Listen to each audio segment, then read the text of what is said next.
We have an opportunity to have an exclusive interview with Nick the Barber from Love the Truth Clothing. That's what I do. What's so special about your cut? Oh man, it's really sharp. Sharp? Cuts over here. Line's gotta be in the right place. Back. You understand? So you understand the need of the customer. That's right. That's the most important thing. You know, you might try to talk a customer into getting something sometime, but if they don't want that hairstyle, you're gonna lose them. You know what I'm saying? So it's cool. It's a lot to go to barber game. You know, you wanna. I purposely crafted my clientele as a bunch of people that wear even Stevens, like my man right here, because it's easier for me. It's the hairstyle I like doing, and it's the best hairstyle there ever was. Now I know you've been in the barbershop game for quite some years now, and I know, but the history of the barbershop and the styles I see that you have, you use a lot of clippers and combs to make sure you get the precision right. But there is some part of the world that this is not the normal technique. Do you have any insight on that? All I can say is I want to learn about it. I don't know enough about it yet. I like to educate myself and then be part of the reason why everybody else around here gets educated, because I've heard a lot of cool stories about styling and the way they have hair shows and stuff like that in other countries. You know, I've had a lot of people that have come get their hair cut from me and tell me that they just came from another country and told me about the techniques they used, and it really was amazing to me. And I've had people that have gone to do Peace Corps type stuff where they're in countries where there's not even nowhere to plug a pair of clippers into, but you know, these third world countries, they still need haircuts, and they use, you know, they use the what's that called, the manual ones. You still got to squeeze to get the blade to go back in the barber game, because generally it's not something that your parents tell you to do when you graduate from high school, but it was something I always had a love for. It was my way into hip hop culture, if you will. Yeah, you know? No, I think it takes an expert to have that precision, because, you know, in great things happening in 2012 and beyond. It's funny how you say that, because my dad, you know, white guy in the classic rock type of thing, never had a shape up or anything like that. He didn't even, you know, the only thing he knew about a razor blade was about, you know, old school Italian shave in an old barbershop. but it was working at the barbershop and cutting these black dudes' hair. But even though he didn't understand it, once he saw the way I cut hair, he would say things like, it'd be white stuff like, it's so perpendicular. It's just perfectly symmetrical. Like, that's not anything I was thinking about when I was cutting it, but, you know, I guess that's, no, but I had an uncle who was a barber and owned his own barbershop in D.C., my Uncle Everett, and he actually cut the president's hair. I'm not sure which one it was, but it was like one of them in the 60s. 60s. Maybe in the 50s. So there's a history in your family with that. A little bit. Yeah, okay. Further the cause of going that global. You know what's funny? My Uncle Tony, he got all Uncle Everett's old clippers, and he be like all of his some of that stuff you get from Germany, that German forged steel, is amazing. And you know what's funny? When you think about that, that means that black people aren't the only traditional people that wear braids in their hair either. Asian people be wearing the braids down on their head too. Of course. I always felt funny when I wore braids in my hair, but as of late, when I had them last time, like when I had my 2 French braids in my hair last time, I felt really comfortable, like I have my hair the way it was supposed to be. And I'm not sure why I cut my hair off, because it's on its way back to 2 French braids right now, I promise you. Well, again, Janine gonna put them 2 French braids in my hair every morning, whether she wants to or not.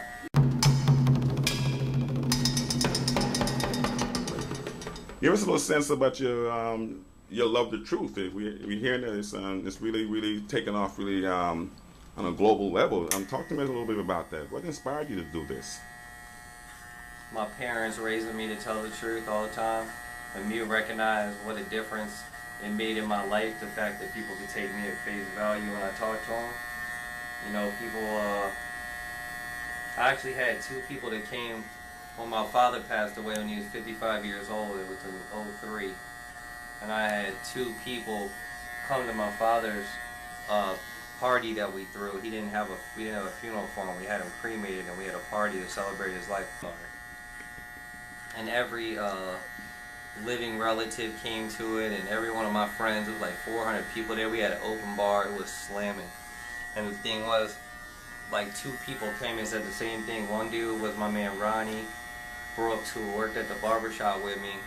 We were never cool. Like, you know, we worked together and we would say what's up, but we were never cool. We used to get into it and we weren't friends. But he came and he told me, he was like, you know, we ain't never been cool, but I just want to say that I know that I could always take you at face value, and you never told me a lie, and therefore I know how important your dad was to you, and I just want to be here to support you, and we can let all that other stuff go under the bridge. And I was just thinking, man, this dude wants to come over here and support me in a time of need, just because of the fact that even though he don't like me, he knows I ain't never told him a lie, and he knows, you know, that what is going on right here is real, you know. So some type of things is, you know, it meant a lot to me, you know. And it was for a lot of people, you know, you don't have the chance to realize what living a life of integrity means if you're not doing it, because you never really you never really get it. You never really, you know. Mind when you, we was part of the system growing up, so we was force fed and thought things to be, you know, that's why it's important for the children to see those different angles and, you know, approaches to these things. You know, it's not so, I'm gonna tell you right now, I grew up around white and black people. I chose to hang around black people more than I chose to hang around white people. Real talk, I work on this love and truth thing every day, and I think about it every day and every night. It keeps me up some nights trying to, you know, get it right. Anything that really shows that you care is cool. You know what I'm saying? But it's got to show that you really care, because if it makes it seem like you don't care, or it makes it seem like you're doing it just for some whatever reason, then that's not the truth. My wife can only appreciate those things when it's done as opposed to when it's not done. Yeah, that's why when you fuck up and you go get some flowers, it don't really do nothing. Nah, it's not about that, you know. I've never been about that. But I have been more about the flowers lately, though. I don't know what it is. Know the truth is a new day. It's a new day and it feels good. Yeah. But one thing, I got taught by my parents, but I didn't get taught by the people I was running with to tell the truth necessarily. You know, and they didn't necessarily tell to believe the truth. So somewhere along the line, the kids got to be taught the truth a little bit more. And I don't know where it's at, but I got taught in my home, and that seems like the right place. You know? That's where more reinforcement, more reaching out to tell people. So sit down and talk, give it the real at the household. Start at the house. You know, there's a lot of researching of people getting back in society, you know, taking a little more stands. Ourselves being more clever and creative to be more impactful as opposed to not. As opposed to the guy who's not going to get behind love the truth. As opposed to a guy who's not going to figure it out or have nobody to model and show him how to do it. Well, you know, life is hard, man. Everybody's not willing to step up to the test of living the right way. You know what I mean? And maybe it's not, life ain't that hard, but for some people it is. I don't know what it is. For some people, just doing right and telling the truth and stuff like that is just really hard for them, you know? Like, you know, a lot of times I feel like the American dream is to have kids, you know, and shit like that, but people create these type of scenarios where, and I'm not judging nobody, I'm really not. I just think it's a little bit of a sad scenario when people have kids because they feel like it's what they're supposed to do with their life. Then they're unhappy with their wife, their husband, whatever, and then what they end up doing to make their life easier and a hard time is lying to their kids about different stuff. And nobody's ever, you know, going to learn how to tell the truth while you lying to them. That's what I think. That's a common truth right there. But the truth is, education needs to get better in this country, like you were saying, Clyde. People need to be able to see more. That's something else about the truth. If you can't see it, it ain't true to you, like you saying about the shadow coming through the hood. You know, how real is it if you don't have a TV, or, you know, you don't have any way to see it, and they don't ever bring it through the hood, it don't even exist to you. Don't exist in a historical event such as this. Right.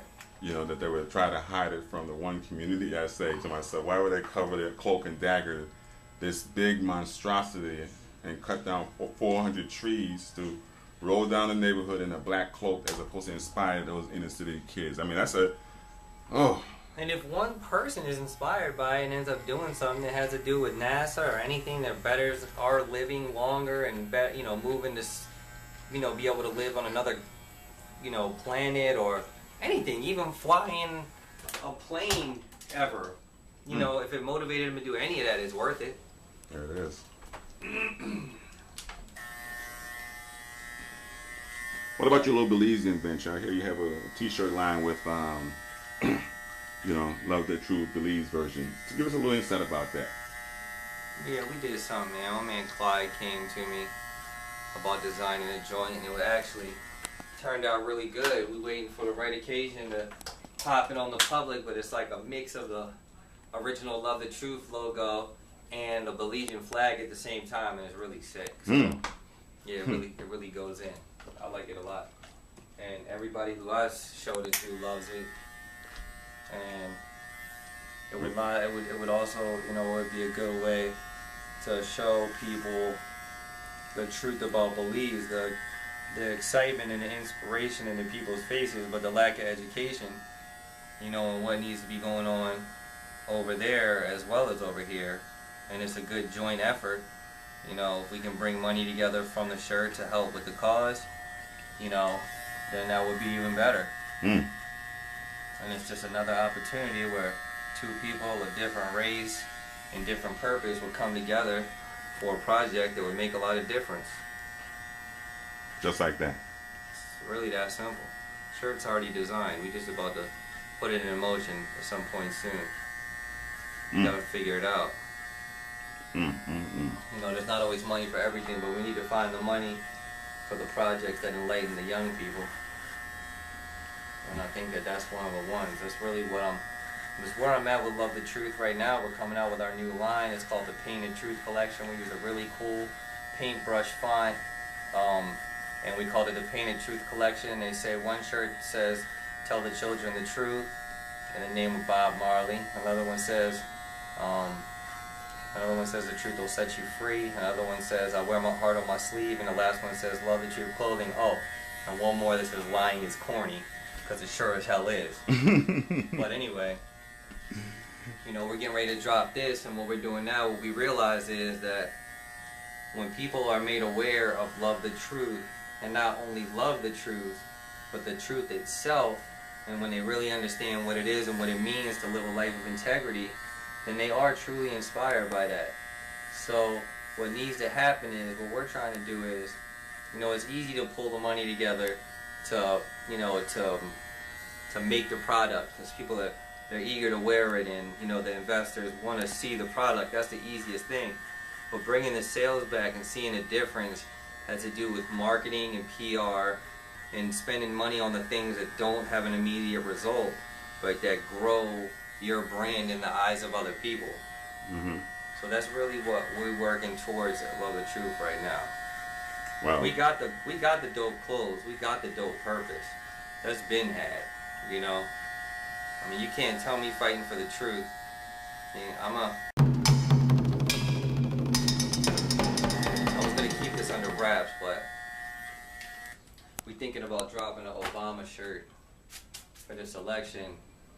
We're staying away from political stuff, but I don't think no Romney fans are really coming too close to us anyway. I'm not sure. But they don't love the truth too much. But we say, you know, I had this shirt I told you that says "Tell the children the truth," but we do a joint that got Obama's face on it in silhouette, and it says "Tell the people the truth." And I think that might be an exciting, something that builds excitement for me and Love the Truth some more. If I could be politically active. Sound a little controversial, though. Does it?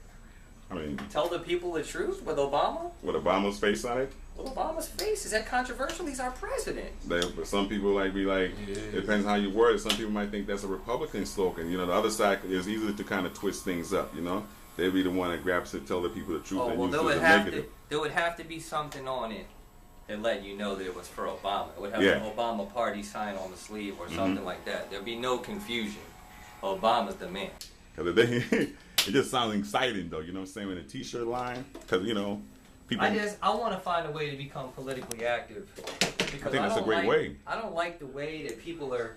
I don't like the way that people are talking about Obama might lose, like Obama people talking about Obama might lose. Because at the end of the day, You're not going to vote for Romney. You're going to vote for Obama. So spend your time talking about how he's going to win and being positive and getting people to vote for him rather than being negative and talking about how he might lose. I don't get it. I have a lot of confidence. I think good wins over evil. And I think that, you know, the covers have been pulled from in front of our eyes as far as what the Republican agenda is. And it's a dirty, grimy agenda. But isn't it the truth that that more people are aware of these type of tactics and things that has been going on since the internet boom now? It's not a secret anymore, it's the truth. Shit, somebody who found themselves with 20,000, 50,000, a million followers could say whatever they want, and then everybody who follows them sees it. Is that easy? Reaching the masses. Preaching whatever you want. Anybody, it's like Twitter followers are relevancy at this point. You know what I'm saying? If you got a certain amount of Twitter followers, your opinion matters. But the funny shit is that you might have got a bunch of Twitter followers because you're famous for something else that you're good at, even though you're a fucking idiot. So when you start talking on Twitter, and when you really got famous for playing the drums, and you end up saying something really dumb. You know what I mean? Like when, you know, when you get famous for being a producer, and then you think that you're way more than a producer before you accomplish that, then you end up hopping on the stage and doing some really ignorant shit, like trying to take that white girl's award away from her. He's a genius, don't get me wrong, that's my man. I think he's the best musician out right now. But, I don't know. Stop playing in people's dreams. Right. Exactly.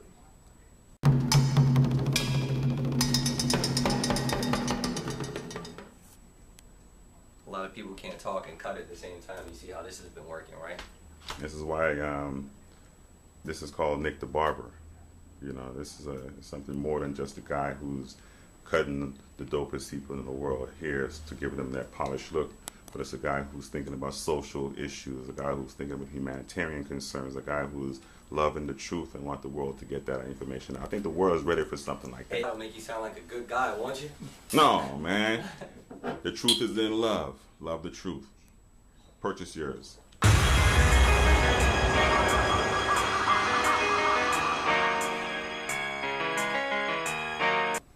www.lovethetruthclothing.com